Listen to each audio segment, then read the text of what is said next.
السلام عليكم ورحمة الله وبركاته. بسم الله الرحمن الرحيم. إن الحمد لله نحمده ونستعينه ونستهديه ونعوذ بالله من شرور أنفسنا وسيئات أعمالنا. من يهده الله فلا مضل له ومن يضلله فلا هادي له، وأشهد أن لا إله إلا الله وحده لا شريك له، وأشهد أن محمدا عبده ورسوله. يا أيها الذين آمنوا اتقوا الله حق تقاته ولا تموتن إلا وأنتم مسلمون. സഹോദരന്മാരെ, നമ്മൾ ഇവിടെ സംസാരിക്കുന്നത് നബി സല്ലല്ലാഹു അലൈഹി വസല്ലമ തങ്ങളുടെ ചരിത്രമാണ്. അതിൽ നബി സല്ലല്ലാഹു അലൈഹി വസല്ലമ തങ്ങളുടെ പിതൃവ്യന്മാരെയും അതേപോലെ അമ്മായിമാരെയുമാണ് ഇവിടെ നമ്മൾ സംസാരിച്ചു വച്ചത്.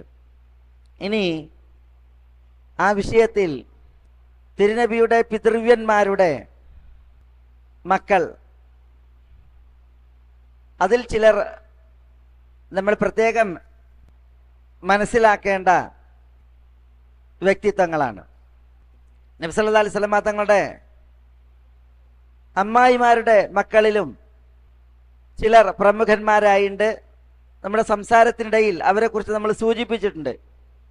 ഇന്നലെ സഫിയ റളിയല്ലാഹു തആല അൻഹയെ കുറിച്ച് സംസാരിച്ചപ്പോൾ സഫിയയുടെ മകൻ അസുബൈർ ഇബ്നുൽ അവ്വാം, സ്വർഗം കൊണ്ട് സന്തോഷ വാർത്ത അറിയിക്കപ്പെട്ട 10 പേരിൽ ഒരാളാണ് അസുബൈർ ഇബ്നുൽ അവ്വാം റളിയല്ലാഹു തആല അൻഹു.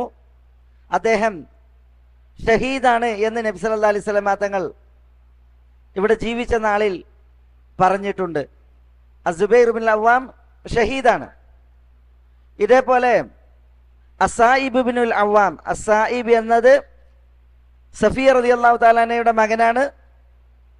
അദ്ദേഹം യമാമ യുദ്ധത്തിൽ ഷഹീദാണ്. ഇതേപോലെ നമ്മൾ അബ്ദുല്ലാഹ് ഇബ്നു ജഹ്ഷിനെ കുറിച്ച് പറഞ്ഞു, ഹംന ബിന്ത് ജഹ്ഷിനെ കുറിച്ച് പറഞ്ഞു. അബ്ദുല്ലാഹ് ഇബ്നു ജഹ്ഷും ഹംന ബിന്ത് ജഹ്ഷും റസൂലുള്ളാഹി സ്വല്ലല്ലാഹു അലൈഹി വസല്ലമ തങ്ങളുടെ അമ്മായി ഉമൈമ എന്നവരുടെ മക്കളാണ്. നബി സല്ലല്ലാഹു അലൈഹി വസല്ലമ തങ്ങളുടെ പിതൃവ്യന്മാരിൽ നബി കുടുംബത്തിലേക്ക് ചേർക്കപ്പെടുന്ന മഹത്തുക്കളാണ് ആല് ജഅഫർ, ആല് അബ്ബാസ്, ആലു അലി, ആലു അഖീൽ. ഇതിൽ ആലു അലിയെക്കുറിച്ച്, അലിയാരുടെ കുടുംബത്തെക്കുറിച്ച് നമ്മൾ വിശദീകരിച്ചിട്ടുണ്ട്. നബി സല്ലല്ലാഹു അലൈഹി വസല്ലമ തങ്ങളുടെ പൗത്രന്മാരെ കുറിച്ച് പറഞ്ഞപ്പോൾ, അതേപോലെ പുത്രിമാരെ കുറിച്ച് പറഞ്ഞപ്പോൾ, പൗത്രിമാരെ കുറിച്ച് പറഞ്ഞപ്പോൾ ആലു അലിയെ കുറിച്ച് പറഞ്ഞു. ആലു ജഅഫർ, അതേപോലെ ആലു അബ്ബാസ്, ആലു അഖീൽ, ഇവർ നബി കുടുംബത്തിൽപ്പെട്ടവരാണ്. അഖീൽ അലിയിന്റെയും ജഅഫറിന്റെയും സഹോദരനാണ്. അഖീൽ ഇബ്നു അബി താലിബ്, അബൂ താലിബിന്റെ മക്കളിൽ മൂത്ത കുട്ടിയാണ് അഖീൽ. നബി സല്ലല്ലാഹു അലൈഹി വസല്ലമ തങ്ങൾ ബദറിലേക്ക് പുറപ്പെട്ടപ്പോൾ അഖീൽ മുശ്രിക്കുകളുടെ കൂടെ ബദറിലേക്ക് പുറപ്പെട്ടിട്ടുണ്ട്. അബ്ബാസ് നയിക്കപ്പെട്ടതുപോലെ അഖീലും നയിക്കപ്പെട്ടതായിരുന്നു. പക്ഷേ അഖീൽ വധിക്കപ്പെട്ടില്ല, ബന്ദിയായി പിടിക്കപ്പെടുകയാണ് ഉണ്ടായത്. അദ്ദേഹത്തിന് സമ്പത്തുണ്ടായിരുന്നില്ല. അതുകൊണ്ട് തന്നെ അബ്ബാസ് റളിയല്ലാഹു അൻഹു ആണ് അഖീലിന്റെ ഫിദിയ നൽകുകയുണ്ടായി. അങ്ങനെ അഖീൽ മോചിപ്പിക്കപ്പെട്ടു. പിന്നീട് അഖീൽ ഇസ്ലാം സ്വീകരിച്ചു. നബി സല്ലല്ലാഹു അലൈഹി വസല്ലമ തങ്ങൾ തന്റെ പിതൃവ്യ പുത്രനായ അഖീലിനോട് പറഞ്ഞത്, യാ അബാ യസീദ് ഇന്നി ഉഹിബ്ബുക ഹുബ്ബൈൻ ലിഖറാബതിക് വലിഹുബ്ബി അമ്മി ലക്. അഖീൽ, ഞാൻ നിങ്ങളെ 2 തവണ ഇഷ്ടപ്പെടുന്നു. എനിക്ക് നിങ്ങളോട് 2 തരം ഇഷ്ടമാണുള്ളത്. ഒന്ന് ലിഖറാബതിക്, നിങ്ങൾ എൻ്റെ അടുത്ത ബന്ധുവാണ്. രണ്ടാമത്തേത് ലിഹുബ്ബി അമ്മി ലക്, എൻ്റെ പിതൃ സഹോദരൻ അഥവാ അബൂ താലിബ്. അബൂ താലിബിന് നിങ്ങളോട് വലിയ ഇഷ്ടമായിരുന്നു. അപ്പൊ അബൂ താലിബിന് നിങ്ങളോട് ഇഷ്ടമുള്ളത് കാരണത്താലും നിങ്ങൾ എൻ്റെ അടുത്ത ബന്ധു എന്നതിനാലും എനിക്ക് നിങ്ങളോട് 2 ഇഷ്ടമാണ് ഉള്ളത് എന്ന് അഖീൽ ഇബ്നു അബി താലിബിനോട് നബി സല്ലല്ലാഹു അലൈഹി വസല്ലമ തങ്ങൾ പറയുകയുണ്ടായി. ഇതാണ് അഖീലുമായി ബന്ധപ്പെട്ട ഒരു ചരിത്രം. അഖീലിന്റെയും അലിയിന്റെയും അതേപോലെ ജാഫറിൻ്റെയും, അവരൊക്കെ അബൂ താലിബിൻ്റെ മക്കളാണ്. ആദ്യം അഖീൽ, പിന്നെ ജാഫർ, പിന്നെ അലി. അവരുടെ പെങ്ങളാണ് ഉമ്മുഹാനി. ഉമ്മുഹാനി, ഈ ഉമ്മുഹാനി അവർ മഹദിയാണ്. ഫാഖിത എന്നാണ് അവരുടെ വിളിപ്പേര്. ഫാഖിത അവരുടെ യഥാർത്ഥ പേര്. വിളിപ്പേര് ഉമ്മുഹാനി എന്നാണ്. ഈ ഉമ്മുഹാനി നബി സല്ലല്ലാഹു അലൈഹി വസല്ലം തങ്ങളെക്കാൾ പ്രായം കുറഞ്ഞ മഹദിയാണ്. നബി സല്ലല്ലാഹു അലൈഹി വസല്ലം തങ്ങൾ കുട്ടിയായിരിക്കുമ്പോൾ അബൂ താലിബിന്റെ വീട്ടിലാണ് വളരുന്നത്, 8 വയസ്സ് മുതൽ. അപ്പോൾ നബി സല്ലല്ലാഹു അലൈഹി വസല്ലം തങ്ങളുടെ കളിക്കൂട്ടുകാരി കൂടിയായിരുന്നു ഉമ്മുഹാനി. അതുകൊണ്ട് തന്നെ നബി സല്ലല്ലാഹു അലൈഹി വസല്ലം തങ്ങളെ കുറിച്ച് ഉമ്മുഹാനീനെ അറിയാം. അബൂ താലിബ് ഉമ്മുഹാനീനെ കല്യാണം കഴിച്ചു കൊടുത്തിരുന്നത് ഹുബൈറ ഇബ്നു അബി വഹബ് അൽ മഖ്സൂമിക്കായിരുന്നു. ഹുബൈറ എന്ന് പറയുന്ന വ്യക്തിക്കായിരുന്നു. ഈ ഹുബൈറ ഇസ്ലാം സ്വീകരിക്കാൻ വൈകിയത് കാരണത്താൽ ഉമ്മുഹാനിയും ഇസ്ലാം സ്വീകരിക്കാൻ വൈകി. ഭർത്താവായിരുന്നു തടസ്സം. നബി സല്ലല്ലാഹു അലൈഹി വസല്ലം തങ്ങളെ കുറിച്ച് നന്നായിട്ട് അറിയാം ഉമ്മുഹാനീന്. പ്രത്യേകിച്ച് അബൂ താലിബിന്റെ മരണശേഷം നുബുവത്തിന്റെ 10-ൽ നബി സല്ലല്ലാഹു അലൈഹി വസല്ലം തങ്ങളെ സന്ദർശിച്ച് ആശ്വസിപ്പിക്കാറുള്ള മഹദിയായിരുന്നു ഉമ്മുഹാനി.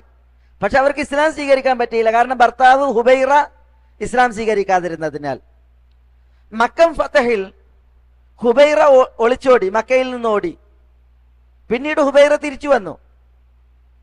അങ്ങനെ ഹുബൈറയും മറ്റൊരാളും ഉമ്മുഹാനീന്റെ വീട്ടിലാണ്.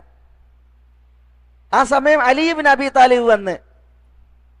അപ്പൊ ഉമ്മുഹാനീന്റെ ഭർത്താവ് ഹുബൈറ അവിശ്വാസിയായി വീട്ടിലുണ്ട്. അലിയാർ അവരെ വധിക്കാൻ തീരുമാനിച്ച്, ശത്രുവാണെന്ന് വിചാരിച്ച്. അപ്പൊ ഉമ്മുഹാനി സമ്മതിച്ചില്ല. അങ്ങനെ ഭർത്താവിനെയും കൂട്ടുകാരനെയും വീട്ടിലാക്കി ഉമ്മുഹാനി റസൂലുള്ളാഹിന്റെ അടുക്കലേക്ക് ഓടിപ്പോയി.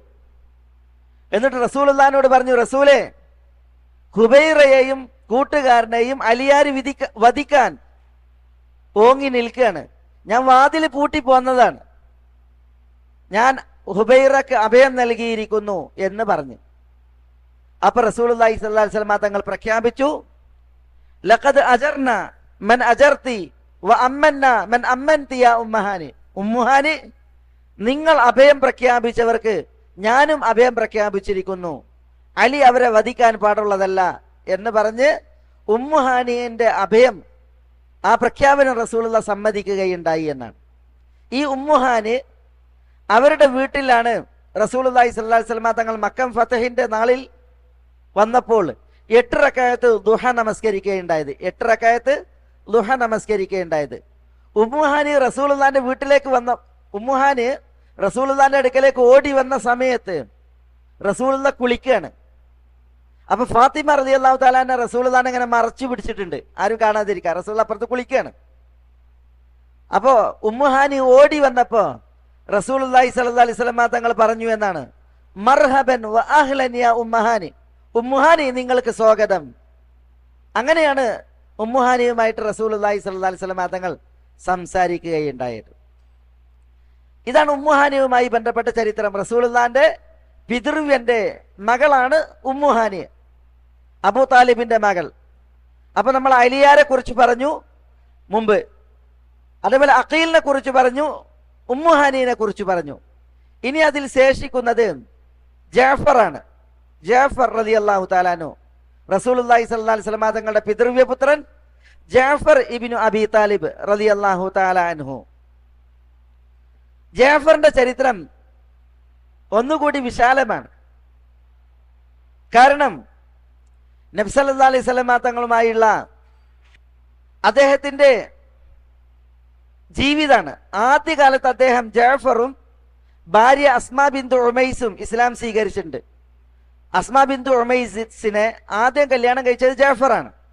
ജാഫർ റളിയല്ലാഹു അൻഹു മൂത്തയിൽ വധിക്കപ്പെട്ടതിന് ശേഷമാണ് അസ്മയെ അബൂബക്കർ റളിയല്ലാഹു അൻഹു കല്യാണം കഴിച്ചത്. പിന്നീട് അബൂബക്കർ റളിയല്ലാഹു അൻഹു മരിച്ച് പിന്നീടാണ് അസ്മയെ അലി ഇബ്നു അബി താലിബ് കല്യാണം കഴിക്കുന്നത്. ജാഫർ അസ്മ ദമ്പതികൾ ഹബഷീനയിലേക്ക് ഹിജറ പോയി. അങ്ങനെ ഹബഷീനയിൽ വെച്ചാണ് ജാഫറിനും അസ്മക്കും അബ്ദുള്ളയും അതേപോലെ മുഹമ്മദും കുട്ടികളായിട്ടുണ്ടായിരുന്നത്. ഇസ്ലാമിന്റെ ആദ്യ നാളുകളിൽ അവര് അബ്ശീനയിലേക്ക് മുസ്ലിമീങ്ങൾ ഹിജറ പോയപ്പോൾ ആ കൂട്ടത്തിൽ ഹിജറ പോയിട്ടുണ്ട്. അതുകൊണ്ട് തന്നെ 2 ഹിജറ ചെയ്ത വ്യക്തി എന്ന പേര് ജാഫറിനുണ്ട്, അതേപോലെ അസ്മക്കുമുണ്ട്. നബി സല്ലല്ലാഹു അലൈഹി വസല്ലം തങ്ങൾ ജാഫറിനോട് പറഞ്ഞു ഒരിക്കൽ, അൻത അശ്ബഹത ഖൽഖി വ ഖുൽഖി,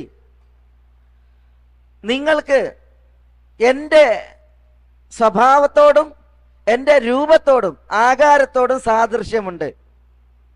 അപ്പൊ റസൂലുള്ളാഹി സ്വല്ലല്ലാഹു അലൈഹി വസല്ലം തങ്ങളുടെ ശാരീരിക ആകാരത്തോടും അതേപോലെ സ്വഭാവത്തോടും പൊരുത്തമുള്ള വ്യക്തിയായിരുന്നു ജാഫർ. മക്കയിൽ അങ്ങനെ ചില ആളുകൾ ഉണ്ടായിരുന്നു, നബി കുടുംബത്തിൽ വിശേഷിച്ച്. ജാഫറിന്റെ മകൻ അബ്ദുള്ള, അതേപോലെ ഹുസൈൻ, ഇങ്ങനെയുള്ള ചില വ്യക്തികൾ, അവർക്ക് റസൂലുള്ളാഹിനോട് സ്വഭാവത്തിലും അതേപോലെ തന്നെ ശരീരത്തിലും സാദൃശ്യം ഉണ്ടായിരുന്നു. ചിലർ റസൂലുള്ളാഹിന്റെ സ്വഭാവക്കാരായിരുന്നു, ചിലർ റസൂലുള്ളാഹിന്റെ ശരീരക്കാരായിരുന്നു, ചിലർ ശരീരത്തിലും സ്വഭാവത്തിലും ഒത്തിരുന്നു. അതിലൊരാളാണ് ജാഫർ. ഇത് റസൂലുള്ളാഹി പ്രഖ്യാപിക്കുന്നത് ഒരിക്കൽ റസൂലുള്ളാഹി സ്വല്ലല്ലാഹു അലൈഹി വസല്ലം തങ്ങൾ മക്കയിൽ പോയി ഉംറത്തുൽ ഖദാഇന് വേണ്ടി. ഹിജ്റയുടെ 7-ൽ, ഹിജ്റയുടെ 6-ൽ ഉംറക്ക് പോയി സഹാബത്തിനായിട്ട്. അങ്ങനെ മക്കയിലെത്തി, യാത്രയിൽ വഴിയിൽ വെച്ച് മക്കയിലെ ബഹുദൈവ വിശ്വാസികൾ മുശ്രിക്കുകൾ റസൂലുള്ളാഹിയെ തടഞ്ഞു. 1400 പേരടങ്ങുന്ന സഹാബത്തിനെയും അവർ തടഞ്ഞു, മക്കയിലേക്ക് കയറാൻ സമ്മതിച്ചില്ല. ഹുദൈബിയയിൽ വെച്ചാണ് തടഞ്ഞത്. അങ്ങനെ ആ വർഷം ഉംറ നിർവഹിക്കാതെ മടങ്ങിപ്പോന്ന്. അടുത്ത വർഷം ഉംറ ഖളാ വീട്ടാൻ അനുവാദമുണ്ട്. അങ്ങനെ റസൂലുള്ളാഹി സഹാബത്തിനോടൊപ്പം ഈ ഉംറത്തുൽ ഖളാഇന് പോയി. അങ്ങനെ ഉംറ നിർവഹിച്ച് റസൂലുള്ളാഹി 3 ദിവസം കഴിഞ്ഞ് പോരുകയാണ്.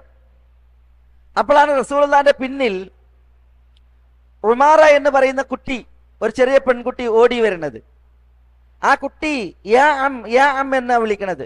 എളാപ്പ എന്ന് വിളിച്ചിട്ടാണ് റസൂലുള്ളാഹിന്റെ പിന്നാലെ വരുന്നത്. അപ്പൊ റസൂലുള്ളാഹി തിരിഞ്ഞു നോക്കുമ്പോ അത് ഹംസ റളിയല്ലാഹു അൻഹുവിന്റെ കുട്ടിയായിരുന്നു. ഹംസ റളിയല്ലാഹു തആല അൻഹു മക്കയിൽ നിന്ന് മദീനയിലേക്ക് ഹിജ്റ പോകുമ്പോൾ അദ്ദേഹം വിവാഹം കഴിച്ചിരുന്നു. അസ്മാ ബിന്തു ഉമൈസിന്റെ സഹോദരിയെയാണ് ഹംസത്ത് കല്യാണം കഴിച്ചിരുന്നത്.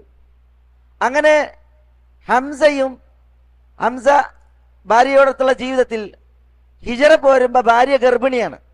ഈ കുട്ടി ഹംസയുടെ ഹിജ്റയ്ക്ക് ശേഷമാണ് മക്കയിൽ പിറന്നത്. ഈ കുട്ടീനെ ഹംസ റളിയല്ലാഹു അൻഹു കണ്ടിട്ടില്ല, കുട്ടി വാപ്പാനെയും കണ്ടിട്ടില്ല. അങ്ങനെ ഹംസ ഉഹദിൽ ഷഹീദായി. അപ്പോ യതീമായിട്ടാണ് ഉമൈറ മക്കയിൽ വളരുന്നത്. ഉംറത്തുൽ ഖളാ കഴിഞ്ഞ് തിരിച്ചു പോരുമ്പോ ഈ കുട്ടി റസൂലുള്ളാഹിന്റെ പിന്നിൽ ഓടി വരികയാണ്, യാ അം എന്ന് പറഞ്ഞ്. അപ്പൊ റസൂലുള്ളാഹി സ്വല്ലല്ലാഹു അലൈഹി വസല്ലം തങ്ങൾ ഏറെ വികാരഭരിതനായി. കാരണം ഹംസ റളിയല്ലാഹു അൻഹു ഓർത്തിട്ട് റസൂലുള്ളാഹി തിരുനബിയുടെ കണ്ണുകൾ നനഞ്ഞ്. അങ്ങനെ കുട്ടിനെ വാരിയെടുത്ത് കുട്ടിയെ ഫാത്തിമയെ ഏൽപ്പിച്ച്, റസൂലുള്ളാഹിന്റെ മകൾ ഫാത്തിമയെ ഏൽപ്പിച്ച്. അങ്ങനെ ഈ കുട്ടിയെയും കൊണ്ട് റസൂലുള്ളാഹി പിന്നീട് മദീനയിലേക്ക് വരികയാണ്. അപ്പൊ ഈ കുട്ടിയുടെ ഭാവി സംരക്ഷണം ആരാണ്? 3 പേര് തർക്കിച്ച് റസൂലുള്ളാഹിനോട്. ഒന്ന് അലി, മറ്റൊന്ന് സെയ്ദ്, മൂന്നാമത്തേത് ജാഫർ. എന്താ പറഞ്ഞത്? അലി പറഞ്ഞ് എന്റെ പിതൃവ്യന്റെ പുത്രിയാണ്, ഹംസത്തിന്റെ മകളാണ്, പിതൃവ്യന്റെ പുത്രിയാണ്, ഞാൻ സംരക്ഷിക്കും. സെയ്ദ് പറഞ്ഞ് എന്റെ സഹോദരന്റെ പുത്രിയാണ്, ആദർശത്തിൽ സഹോദരൻ, അപ്പൊ ഞാൻ സംരക്ഷിച്ചോളാം. ജാഫർ പറഞ്ഞ് എന്റെ പിതൃവ്യ പുത്രിയാണ്, മാത്രമല്ല ഈ കുട്ടിയുടെ കുഞ്ഞാമ എന്റെ ഭാര്യയാണ്, കുട്ടിന്റെ കുഞ്ഞാമ എന്റെ ഭാര്യയാണ്. എന്ന് പറഞ്ഞാൽ ജാഫറിന്റെ ഭാര്യ അസ്മാ ബിന്തു ഉമൈസ്, അവരുടെ സഹോദരനെയാണ് ഹംസ കല്യാണം കഴിച്ചിരുന്നത്, ഹംസത്ത് ബിൻ അബ്ദുൽ മുത്തലിബ്. അതുകൊണ്ട് തന്നെ ഈ കുട്ടിയുടെ കുഞ്ഞാമ അസ്മാ ബിന്തു ഉമൈസ് ആണ്. അപ്പൊ ജാഫർ പറഞ്ഞു എന്റെ പിതൃ സഹോദരന്റെ പുത്രിയാണ്, എന്റെ പിതൃ സഹോദരന്റെ പുത്രിയാണ്, മാത്രമല്ല കുട്ടിയുടെ കുഞ്ഞാമ എന്റെ ഭാര്യയാണ്, അതുകൊണ്ട് ഞാനാണ് കുട്ടിനെ നോക്കാൻ ഏറ്റവും അർഹപ്പെട്ടത് എന്ന് പറഞ്ഞു. റസൂലുള്ളാഹി സ്വല്ലല്ലാഹി അലൈഹി വസല്ലം തങ്ങൾ ഈ സന്ദർഭത്തിലാണ് പറഞ്ഞത് അൽ ഖാലത്തു ബി മൻസിലത്തിൽ കുഞ്ഞാമാക്ക് ഉമ്മാന്റെ സ്ഥാനാണ്. അതുകൊണ്ട് കുട്ടിയെ നോക്കേണ്ടത് ഉമ്മ അല്ലാത്ത സ്ഥിതിക്ക് കുഞ്ഞാമയാണ്. അങ്ങനെ ജാഫറിനെ ഏൽപ്പിച്ചു എന്നാണ് ഹംസയുടെ മകളെ വളർത്താൻ വേണ്ടിയിട്ട്. ജാഫറിന്റെ വീട്ടിലായിരുന്നു ഹംസയുടെ മകൾ വളർന്നത്. പക്ഷേ ഹംസയുടെ ഈ മകൾ ഉമാറ, അവർക്ക് സന്താനങ്ങൾ ശേഷിച്ചിട്ടില്ല ഇവിടെ. അതുകൊണ്ട് തന്നെ ഹംസയുടെ സന്താന പരമ്പര ഇവിടെ നിലനിന്നിട്ടില്ല എന്നുള്ളതാണ്. ഞാൻ പറഞ്ഞു വരുന്നത് ജാഫർ ഇബ്നു അബി താലിബിനെയാണ്. ജാഫർ ഇബ്നു അബി താലിബ് റളിയല്ലാഹു തആല അൻഹു, അദ്ദേഹം റസൂലുള്ളാഹിന്റെ ശരീരത്തോടും സ്വഭാവത്തോടും സാദൃശ്യമുള്ള വ്യക്തിയായിരുന്നു എന്നുള്ളതാണ്. നബി സല്ലല്ലാഹു അലൈഹി വസല്ലം തങ്ങൾ ജാഫറിന്റെ വിഷയത്തിൽ ചില കാര്യങ്ങൾ നമ്മളെ ഉണർത്തിയിട്ടുണ്ട്. അതിലൊന്ന്, ജാഫർ റളിയല്ലാഹു തആല അൻഹു മുഅ്തയിൽ വധിക്കപ്പെട്ടതിൽ പിന്നെ അദ്ദേഹം സ്വർഗത്തിൽ മലക്ക് ജിബ്രീലിനോടൊപ്പവും മീകായിലിനോടൊപ്പവും പാറി നടക്കുന്നു എന്നുള്ളതാണ്. ജാഫർ റളിയല്ലാഹു തആല അൻഹു ഹബ്ശീനയിലേക്ക് ഹിജറ പോയിട്ട് ഭാര്യ അസ്മയും മക്കൾ അബ്ദുള്ള, മുഹമ്മദ് എന്നിവരോടൊപ്പം മടങ്ങുകയാണ് മദീനയിലേക്ക്. നബി സല്ലല്ലാഹു അലൈഹി വസല്ലം തങ്ങൾ ഖൈബർ യുദ്ധം കഴിഞ്ഞ് തിരിച്ചു വരുമ്പോഴാണ് ജാഫറിനെ കാണുന്നത്. കുറേ വർഷങ്ങൾക്ക് ശേഷമാണ് കാണുന്നത്. അപ്പോ റസൂലുള്ളാഹി ജാഫറിനെയും കൂടെയുള്ളവരെയും കണ്ടപ്പോൾ റസൂലുള്ളാഹി പറയുന്നുണ്ട്, ഖൈബർ വിജയിച്ചതിലാണോ സന്തോഷിക്കേണ്ടത്, അതല്ല ജാഫർ മടങ്ങി വന്നതിലാണോ സന്തോഷിക്കേണ്ടത്? എനിക്കറിയില്ല. ഖൈബർ വിജയിക്കുക എന്നുള്ളത് വലിയ സന്തോഷമുള്ള വാർത്തയാണ്. അതിലാണോ സന്തോഷിക്കേണ്ടത്, അതല്ല ജാഫർ മടങ്ങി വന്നതിലാണോ സന്തോഷിക്കേണ്ടത് എന്ന് എനിക്കറിയില്ല എന്ന് പറഞ്ഞ് റസൂലുള്ളാഹി വലിയ സന്തോഷം പ്രകടിപ്പിക്കണ്ടായി. പക്ഷേ ഇത് ഹിജ്റയുടെ 7-ലാണ്. ഹിജ്റയുടെ 8-ൽ കുറച്ച് മാസങ്ങൾക്കപ്പുറം നബി സല്ലല്ലാഹു അലൈഹി വസല്ലം തങ്ങൾ മൂത്തയിലേക്ക് ഒരു സൈന്യത്തെ അയച്ച്. മൂത്ത എന്ന് പറഞ്ഞിട്ടുണ്ടെങ്കിൽ ഇന്നത്തെ സൗദി അറേബ്യയുടെ വടക്ക് ഭാഗത്തുള്ള വടക്ക് പടിഞ്ഞാറുള്ള തബൂക്കിലൂടെ പോകുന്ന സ്ഥലമാണ്. തബൂക്കിന്റെ മാർഗമുള്ള സ്ഥലമാണ്. അവിടേക്ക് റോമക്കാരുമായിട്ടുള്ള ഒരു യുദ്ധത്തിന് ഒരു സൈന്യത്തെ നിയോഗിച്ച്. ആ സൈന്യത്തിന്റെ ചീഫ് ഇൻ കമാൻഡർ സെയ്ദ് ആയിരുന്നു, സെയ്ദ് റളിയല്ലാഹു അൻഹു. റസൂലുള്ളാഹി സൈന്യത്തെ വിട്ടപ്പോൾ പറഞ്ഞു, സെയ്ദ് സൈന്യത്തെ നയിക്കണം. സെയ്ദിന് വല്ലതും സംഭവിച്ചാൽ ജാഫർ പതാക വഹിക്കണം. ജാഫറിന് വല്ലതും സംഭവിച്ചാൽ അബ്ദുല്ലാഹി ഇബ്നു റവാഹ പതാക വഹിക്കണം എന്ന് പറഞ്ഞിരുന്നു. ഇനി അബ്ദുല്ലാഹി ഇബ്നു റവാഹക്കും വല്ലതും സംഭവിച്ചാൽ മുസ്ലിമീങ്ങൾ ഒരാളെ തീരുമാനിക്കാൻ വേണ്ടിയിട്ട് പറഞ്ഞു. അങ്ങനെ ആ സൈന്യം പോയി. മൂത്തയിൽ യുദ്ധം നടന്നു. അങ്ങനെ സെയ്ദ് ബിൻ ഹാരിസ ഷഹീദായി. നബി സല്ലല്ലാഹു അലൈഹി വസല്ലം തങ്ങൾ അവരുടെ യുദ്ധവിവരം മദീനയിൽ മസ്ജിദ് നബവിയിൽ സഹാബത്തിനോട് പറയാണ്. അങ്ങനെ സെയ്ദ് ഷഹീദായി. പിന്നീട് ജാഫർ കൊടി വഹിച്ച്. ജാഫറും ഷഹീദായി. ജാഫർ റളിയല്ലാഹു അൻഹു വലത് കൈയിൽ കൊടി പിടിച്ചിട്ടുള്ള സൈനിക മുന്നേറ്റാണ്. അദ്ദേഹത്തിന്റെ വലത് കൈ വെട്ടി വീഴ്ത്തി. അപ്പോൾ അദ്ദേഹം ഇടത് കൈയിൽ പതാക വഹിച്ച് മുന്നേറുകയാണ്. അപ്പൊ അദ്ദേഹത്തിന്റെ ഇടത് കൈയും വെട്ടി ശത്രുക്കൾ. പിന്നീട് അദ്ദേഹം ഷഹീദായി. അപ്പൊ പിന്നെ അബ്ദുല്ലാഹി ഇബ്നു റവാഹ പതാക വഹിച്ച്. അങ്ങനെ അബ്ദുല്ലാഹി ഇബ്നു റവാഹയും ഷഹീദായി. അപ്പൊ മുസ്ലിമീങ്ങൾ തങ്ങളിൽ ഒരാളെ നിശ്ചയിച്ചു. അത് ഖാലിദ് ബിനുൽ വലീദ് ആയിരുന്നു. റസൂലുള്ളാഹി മദീനയിൽ വെച്ച് പറയാണ്, ഇപ്പോൾ പതാക വഹിച്ചിരിക്കുന്നത് സൈഫും മിൻ സുയൂഫില്ലാഹ്, അള്ളാഹുവിന്റെ ഘടകങ്ങളിൽ ഒരു ഘടകമാണ് എന്ന് പറഞ്ഞാൽ സൈഫുള്ള ഖാലിദാണ് എന്ന് പറഞ്ഞു. അങ്ങനെയാണ് ഖാലിദ് റളിയല്ലാഹു അൻഹുവിന് സൈഫുള്ള എന്ന സ്ഥാനപ്പേരുണ്ടായത്. അങ്ങനെ പിന്നീട് മുസ്ലിമീങ്ങൾ റോമക്കാരുമായിട്ടുള്ള യുദ്ധം പിന്നീട് ജയിച്ചു. ഇവിടെ ജാഫർ റളിയല്ലാഹു തആല അൻഹു ഷഹീദായി. അത് ഷഹീദായത് വളരെ പ്രയാസത്തിലാണ്. നബി സല്ലല്ലാഹു അലൈഹി വസല്ലം തങ്ങൾ പറയാണ്, ജാഫർ വന്നപ്പോൾ വളരെ സന്തോഷമായിരുന്നു. പക്ഷെ മാസങ്ങൾ കഴിഞ്ഞില്ല, ജാഫർ ഷഹീദായി. അതിൽ റസൂലുള്ളാഹി ഏറെ ദുഃഖിച്ചു.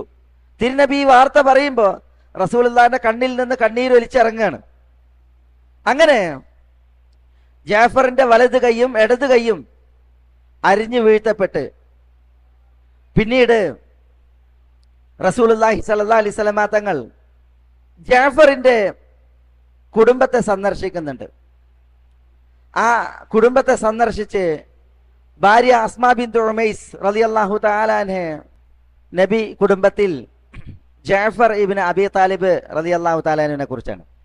ജാഫർ റളിയല്ലാഹു തആല അൻഹു മൂതയിൽ ഷഹീദായി. നബി സല്ലല്ലാഹു അലൈഹി വസല്ലം തങ്ങൾ ആ വിവരം മസ്ജിദ് നബവിയിൽ സഹാബത്തിനെ അറിയിച്ചു. അങ്ങനെ നബി സല്ലല്ലാഹു അലൈഹി വസല്ലമ തങ്ങൾ സഹാബത്തിനോട് പറഞ്ഞു, ഇസ്നഉ ലിആലി ജാഫറിൻ ത്വാമ, ജാഫറിന്റെ കുടുംബത്തിന് നിങ്ങൾ ഭക്ഷണം ഉണ്ടാക്കി കൊടുക്കണം എന്ന് പറഞ്ഞു. കാരണം അവരെ പ്രയാസത്തിൽ അകപ്പെടുത്തുന്ന ഒരു വാർത്ത അവർക്ക് വരാനുണ്ട്. കാരണം അവർ ജാഫർ മരിച്ചറിഞ്ഞിട്ടില്ല. ഭാര്യ അസ്മാ ബിൻത് ഉമൈസ് ആകട്ടെ, മകൻ അബ്ദുള്ളയാകട്ടെ, അതേപോലെ മുഹമ്മദ് ആകട്ടെ, ഇവരാരും ജാഫർ ഷഹീദായി വരാറിഞ്ഞിട്ടില്ല.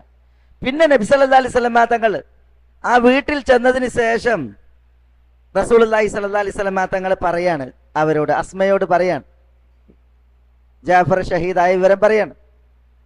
അങ്ങനെ റസൂലുള്ളാഹി സ്വല്ലല്ലാഹു അലൈഹി വസല്ലമ തങ്ങൾ അവരെ ആശ്വസിപ്പിക്കുകയാണ് ചെയ്യുന്നത്, സമാശ്വസിപ്പിക്കുകയാണ് ചെയ്യുന്നത്. ഇവിടെ ഒരു വിവരം നമ്മൾ മനസ്സിലാക്കാനുള്ളത്,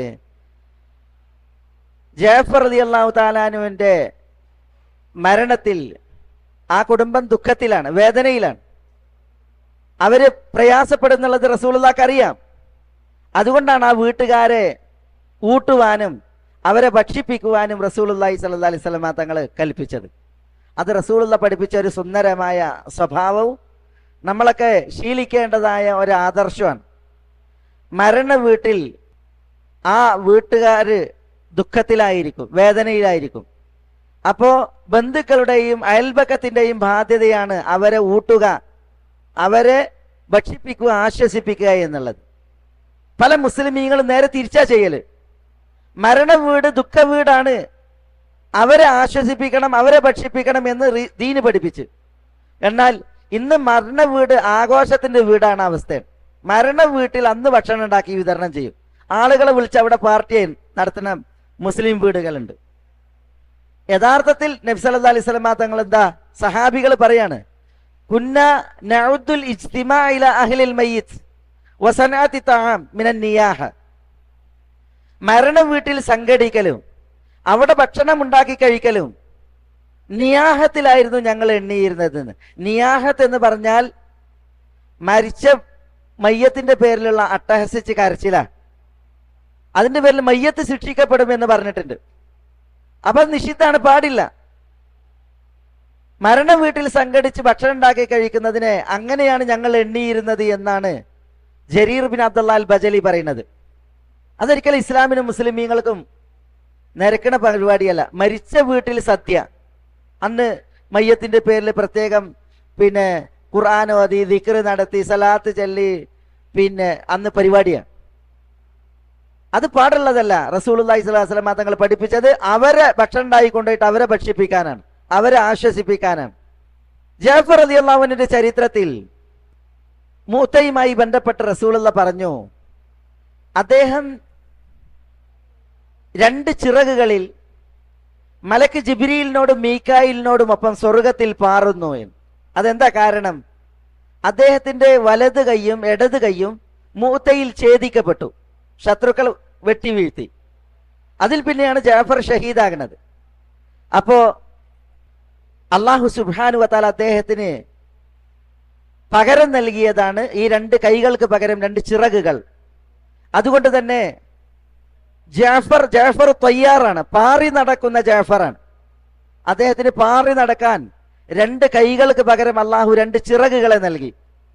നബി സല്ലല്ലാഹു അലൈഹി വസല്ലമ തങ്ങൾ ജാഫർ റളിയല്ലാഹു അൻഹുവിന്റെ മകൻ അബ്ദുള്ളയെ കാണുമ്പോ സലാം പറയും, ഇങ്ങനെ, യബ്ന ദിൽ ജിനാഹൈൻ, അസ്സലാമു അലൈക് യബ്ന ദിൽ ജിനാഹൈൻ. 2 ചിറകുകളുള്ള ജാഫറിന്റെ മകൻ അബ്ദുള്ള, നിങ്ങൾക്ക് സലാം എന്നാ റസൂലുള്ളാഹി പറയല്. അതുകൊണ്ട് തന്നെ അബ്ദുല്ലാഹി ഇബ്നു ഉമറൊക്കെ അബ്ദുല്ലാഹി ഇബ്നു ജാഫറിനെ കാണുമ്പോഴും അങ്ങനെ പറയാറുണ്ട് എന്നാണ്, സലാം. റസൂലുള്ളാഹി അങ്ങനെ പറഞ്ഞിരുന്നു എന്നാണ്. 2 ചിറകുകളുള്ള ജാഫറിന്റെ പുത്രൻ അബ്ദുള്ള അസ്സലാമു അലൈക്കും എന്ന് പറയാറുണ്ട് എന്നാണ്. ജാഫർ റളിയല്ലാഹു തആല അൻഹുവിന്റെ സ്ഥാനം വളരെ വലുതാണ്. അദ്ദേഹത്തെ കുറിച്ച് പറയുന്നത്, മുസ്ലിമീങ്ങൾ ഹബശീനയിലേക്ക് ഹിജ്റ പോയപ്പോൾ ആ മുഹാജിരീങ്ങളുടെ സയ്യിദായിരുന്നു ജാഫർ. അതുകൊണ്ടാണ് ഹബശീനയിലെ രാജാവ് നജാഷി മുസ്ലിമീങ്ങളെ വിളിച്ച് സംസാരിച്ചപ്പോൾ ജാഫർ റളിയല്ലാഹു അൻഹു ആണ് നജാഷിയോട് സംസാരിക്കുന്നത് മുസ്ലിമീങ്ങൾക്ക് വേണ്ടി. നബി സല്ലല്ലാഹു അലൈഹി വസല്ലം തങ്ങൾ കൊണ്ടുവന്ന ആദർശം നജാഷി ചോദിക്കുമ്പോൾ അതിന് പ്രതികരിക്കുന്നത് ജാഫറാണ്, ജാഫർ ബിൻ അബി താലിബ്. അതുകൊണ്ടാണ് ഈസ ബിൻ മറിയമിനെ കുറിച്ച് നിങ്ങൾ എന്താണ് പറയുന്നത് എന്ന് ചോദിച്ചപ്പോൾ ജാഫർ പറയില്ലേ, ഞങ്ങൾ റസൂൽ എന്താണോ പറഞ്ഞത് അതാണ് ഞങ്ങൾ പറയുന്നത്. അതെന്താ? അബ്ദുല്ലാഹി വ റസൂലുഹു, അള്ളാഹുവിന്റെ ദാസനാണ്, അള്ളാഹുവിന്റെ റസൂലാണ്. വകലിമത്തുഹു ഇലാ മറിയമ, മറിയമിലേക്ക് അള്ളാഹു നൽകിയ അള്ളാഹുവിന്റെ വചനമാണ് എന്നൊക്കെ നജ്ജാശിക്ക് കൃത്യമായ മറുപടി കൊടുക്കുന്നത് ജാഫറാണ്. മാത്രല്ല നജ്ജാശി കടന്നു വന്നപ്പോ എല്ലാവരും തലകുനിച്ച് പ്രണമിച്ച്, മുസ്ലിമീങ്ങൾ തലകുനിച്ചില്ല, പ്രണമിച്ചില്ല. അപ്പോ അംർ ബിൻ ആസും മറ്റും മുശ്രിക്കുകൾക്ക് വേണ്ടിയിട്ട് നജാശിയോട് സംസാരിക്കുകയാണ്. അപ്പൊ ഇവര് മുസ്ലിമീങ്ങൾ തലകുനിച്ചില്ല, പ്രണമിച്ചില്ല. അപ്പൊ അതിനെ ചോദ്യം ചെയ്ത്, അപ്പൊ നജാശി പറഞ്ഞു എന്തുകൊണ്ടാണ് നിങ്ങൾ അങ്ങനെ ചെയ്യാതിരുന്നത്? അപ്പൊ ജാഫർ പറയാണ്, റളിയല്ലാഹു തആല അൻഹു പറയാണ്, ഞങ്ങളുടെ പ്രവാചകൻ അള്ളാന്റെ മുമ്പിൽ മാത്രമേ സുജൂദും തലകുനിക്കലും പാടുള്ളൂ എന്ന് ഞങ്ങളെ പഠിപ്പിച്ചിട്ടുണ്ട്, അതുകൊണ്ടാണ് തലകുനിക്കാത്തത്. ഞാൻ പറഞ്ഞു വരുന്നത്, മുസ്ലിമീങ്ങൾക്ക് വേണ്ടി ഹബശീനിയയിൽ നേഗസ് ചക്രവർത്തിയോട് സംസാരിച്ച വ്യക്തിത്വം അത് ജാഫർ ബിൻ അബി താലിബ് ആയിരുന്നു എന്നുള്ളതാണ്. അബൂ ഹുറൈറ റളിയല്ലാഹു തആല അൻഹു പറയുകയാണ്, വകാന അഖ്യറൻ നാസി ലിൽ മസാകീൻ, ജാഫർ മിസ്കീന്മാർക്ക് ഏറ്റവും ഉത്കൃഷ്ടനായ ഒരു വ്യക്തിയായിരുന്നു. അബുൽ മസാക്കീൻ എന്നാണ് ജാഫർ റളിയല്ലാഹു അൻഹു പറയപ്പെടുന്നത്, മിസ്കീന്മാരുടെ പിതാവ്. കാരണം അദ്ദേഹം വളരെയധികം സാധുക്കളെ പരിഗണിക്കുന്ന ഒരു വ്യക്തിയായിരുന്നു എന്നുള്ളതാണ്. മഹ്തദൻ നിആല വല റകിബൽ മതായ ബഅദ റസൂലില്ലാഹ് സ്വല്ലല്ലാഹു അലൈഹി വസല്ലം അഫ്ദലു മിൻ ജാഫർ. അബൂ ഹുറൈറ പറയാണ്, റസൂലുള്ളാഹിന്റെ ശേഷം ഭൂമുഖത്തുകൂടി നടക്കുകയും വാഹനപ്പുറത്ത് സഞ്ചരിക്കുകയും ചെയ്ത ഏറ്റവും ശ്രേഷ്ഠനായ വ്യക്തി അത് ജാഫറാണ്. ജാഫർ ഇബ്നു അബി താലിബാണ് എന്നാണ് റസൂലുള്ളാഹി സ്വല്ലല്ലാഹു അലൈഹി വഅല ആലിഹി വസല്ലമ തങ്ങൾ ഉണർത്തുന്നത്. ജാഫറിന്റെ റളിയല്ലാഹു അൻഹുവിന്റെ രണ്ട് മക്കൾ, അവരെ കുറിച്ച് നമ്മൾ പറഞ്ഞു. ഒന്ന് അബ്ദുള്ളയും അതേപോലെ തന്നെ മുഹമ്മദും. റസൂലുള്ളാഹി സ്വല്ലല്ലാഹു അലൈഹി വഅല ആലിഹി വസല്ലമ തങ്ങൾ അവരെ വളരെയധികം പരിഗണിച്ചിരുന്നു എന്നുള്ളത് ചരിത്രത്തിൽ കാണാൻ സാധിക്കും. നമ്മളിവിടെ നബി കുടുംബത്തിൽ ചില പ്രമുഖന്മാരെ കുറിച്ച് ചില കാര്യങ്ങൾ ഉണർത്തേണ്ടതുള്ളത് കൊണ്ടാണ് ഈ ഒരു ഭാഗം ഇവിടെ സംസാരിക്കുന്നത്. ഇതേപോലെ തന്നെ അബ്ബാസ് റളിയല്ലാഹു തആലാന്റെ മക്കൾ, ഒന്ന് അബ്ദുല്ലാഹി ഇബ്നു അബ്ബാസ്, പിന്നൊന്ന് ഫദ്ൽ ഇബ്നു അബ്ബാസ്, പിന്നൊന്ന് കുസും ഇബ്നു അബ്ബാസ്. 4 അബ്ബാസും നബി കുടുംബത്തിൽപ്പെട്ടവരാണ്. അതിൽ 3 വ്യക്തികൾ വളരെ പ്രധാനികളാണ്, ഫദ്ലും കുസുമും അബ്ദുള്ളയും. അബ്ദുല്ലാഹി ഇബ്നു അബ്ബാസ് തുർജുമാനുൽ ഖുർആൻ, ഖുർആന്റെ വ്യാഖ്യാതാവും പരിഭാഷകനും എന്ന പേരിൽ പ്രസിദ്ധനാണ്. റസൂൽ അദ്ദേഹത്തിന് വേണ്ടി ദുആ ചെയ്തു. അബ്ദുല്ലാഹി ഇബ്നു അബ്ബാസ് അറിയപ്പെട്ട പണ്ഡിതനാണ്. ഫദ്ൽ ഇബ്നു അബ്ബാസും കുസും ഇബ്നു അബ്ബാസും ഇതേപോലെ പ്രസിദ്ധരാണ്. നബി സല്ലല്ലാഹു അലൈഹി വസല്ലം തങ്ങൾ മരണപ്പെട്ടപ്പോൾ നബി സല്ലല്ലാഹു അലൈഹി വസല്ലം തങ്ങളുടെ ജനാസ കുളിപ്പിക്കുവാൻ പങ്കെടുത്തത് അലിയും അബ്ബാസും, അബ്ബാസിന്റെ മക്കളായ ഫദ്ലും കുസുമുമാണ്. പിന്നെ റസൂലുള്ളാഹിന്റെ മൗലയായ ഷഖറാനും മറ്റൊരു മൗലയായ സെയ്ദുമാണ് പങ്കെടുത്തത്. 6 പേരാണ് റസൂലുള്ളാഹിന്റെ മയ്യത്ത് കുളിപ്പിച്ചത്. അലിയാരോടൊപ്പം അബ്ബാസിനോടൊപ്പം പങ്കെടുത്തത് അബ്ബാസിന്റെ 2 മക്കളായ ഫദ്ൽ, കുസും എന്നിവരാണ്. നബി സല്ലല്ലാഹു അലൈഹി വസല്ലം തങ്ങൾ മറമാടപ്പെട്ടപ്പോൾ തിരുനബിയുടെ ഖബറിലേക്ക് ഇറങ്ങിയതും 4 പേരാണ്. ആ 4 പേരിൽ ഒന്ന് അലിയാണ്, മറ്റൊന്ന് ഫദ്ലും കുസുമുമാണ്, പിന്നൊന്ന് റസൂലുള്ളാഹിന്റെ മൗലയായ അടിമയായ ഷഖറാനാണ്. അലിയും ഷഖറാനും അതേപോലെ തന്നെ ഫദ്ലും ആദ്യം ഖബറിൽ നിന്ന് കയറി റസൂലുള്ളാഹി സ്വല്ലല്ലാഹു അലൈഹി വസല്ലം തങ്ങളെ മറമാടി ഖബറിലേക്ക് ഇറക്കി വെച്ച് അവസാനം ഖബറിൽ നിന്ന് പുറത്തിറങ്ങിയത് കുസുമാണ്, അബ്ബാസിന്റെ മകൻ കുസുമാണ് എന്ന് ചരിത്രത്തിൽ കാണുവാൻ സാധിക്കും. അവരൊക്കെ ബന്ധപ്പെട്ട കുറെ വിഷയങ്ങൾ, ചരിത്രങ്ങൾ നമുക്ക് പഠിക്കാനുണ്ട്. പക്ഷേ ഇത്തരം ഒരു അവസരം അതൊക്കെ വിശദീകരിച്ച് പറയാനുള്ളതല്ല. ഞാനിവിടെ ഉദ്ദേശിക്കുന്നതും ഉണർത്തുന്നതും നമുക്ക് നബി സല്ലല്ലാഹു അലൈഹി വസല്ലം തങ്ങളുടെ ചരിത്രം പഠിക്കുമ്പോൾ നബി കുടുംബത്തിലെ മെമ്പർമാർ അവരെ നമ്മൾ അറിയേണ്ടതുണ്ട്. റസൂലുള്ളാഹി സ്വല്ലല്ലാഹു അലൈഹി വസല്ലം തങ്ങളുമായി ബന്ധപ്പെട്ട ചില മഹൽ വ്യക്തികൾ, അവരെ നമ്മൾ അനിവാര്യമായും അറിയേണ്ടതുണ്ട്. ചരിത്രത്തിലേക്കുള്ള ഒരു വെളിച്ചം വീശൽ മാത്രമാണ് ഇവിടെ വെച്ച് നടക്കുന്നത്. ഫദ്ലുമായി ബന്ധപ്പെട്ട്, അതേപോലെ കുസുമുമായി ബന്ധപ്പെട്ട്, അബ്ദുല്ലാഹി ഇബ്നു അബ്ബാസുമായി ബന്ധപ്പെട്ടൊക്കെ വിശാലമായ കുറെ ചരിത്രങ്ങൾ ഉണ്ട്. പ്രത്യേകിച്ച് അബ്ദുല്ലാഹി ഇബ്നു അബ്ബാസ് റളിയല്ലാഹു തആല അൻഹുമായി ബന്ധപ്പെട്ട്. അപ്പൊ നമ്മളിത് ശരിക്ക് ചരിത്രങ്ങളെ സമീപിച്ച് ചരിത്ര വിഷയങ്ങൾ പഠിക്കുവാനും മനസ്സിലാക്കുവാനും സമയം കാണണം എന്നാണ് ഉണർത്തുവാനുള്ളത്. ഇൻഷാ അല്ലാഹ് ഇനി നമ്മൾ നാളെ സംസാരിക്കുക റസൂലുള്ളാന്റെ മൗലമാരെ കുറിച്ചാണ്. റസൂലുള്ളാന്റെ കീഴിലുണ്ടായിരുന്ന, റസൂലുള്ള മോചിപ്പിച്ച കുറെ അടിമകൾ, ആ അടിമകളുമായി ബന്ധപ്പെട്ട ചില ഭാഗങ്ങളാണ് നമുക്ക് മനസ്സിലാക്കാനുള്ളത്. അത് ഇൻഷാ അല്ലാഹ് നാളത്തെ ക്ലാസ്സിൽ. അള്ളാഹു നമ്മളെ എല്ലാവരെയും എല്ലാ നന്മകൾക്കും അനുഗ്രഹിക്കുമാറാവട്ടെ. അള്ളാഹുവിൻ്റെ തൗഫീഖേകി അള്ളാഹു നമ്മളെ തുറക്കുമാറാവട്ടെ. അള്ളാഹുവിന് വഴിപ്പെട്ട് ജീവിക്കുവാനുള്ള ഐരാരോഗ്യം അള്ളാഹു നമുക്കെല്ലാവർക്കും ഏറ്റി നൽകുമാറാവട്ടെ. അള്ളാഹു ഈ സദസ്സിനെ ഉപരിലോകത്തെ കബൂലാക്കുമാറാവട്ടെ. അള്ളാഹുവിൻ്റെ റഹ്മത്തും അള്ളാഹുവിൻ്റെ തൃപ്തിയും അള്ളാഹു നമ്മളിൽ ചൊരിയുമാറാവട്ടെ. അല്ലാഹുമ്മ ആഇസ് അൽ ഇസ്ലാം വൽ മുസ്ലിമീൻ, അല്ലാഹുമ്മ അദിൽ അശ്ശിർക വൽ മുശ്രിക്കീൻ, അല്ലാഹുമ്മ ദമ്മിർ അഅദാഅക അഅദാ അദ്ദീൻ, വഹ്ഫദ് അല്ലാഹുമ്മ ഹാദൽ ബലദ ആമിനൻ മുത്മഇന്നൻ റഖാഅൻ സഖാഅൻ വസായിറ ദിയാരിൽ മുസ്ലിമീൻ. അല്ലാഹുമ്മ സല്ലി അലാ മുഹമ്മദിൻ വഅലാ ആലി മുഹമ്മദ് വആഖിർ ദഅവാനാ അൽഹംദുലില്ലാഹി റബ്ബിൽ ആലമീൻ. അസ്സലാമു അലൈക്കും വറഹ്മത്തുള്ളാഹി.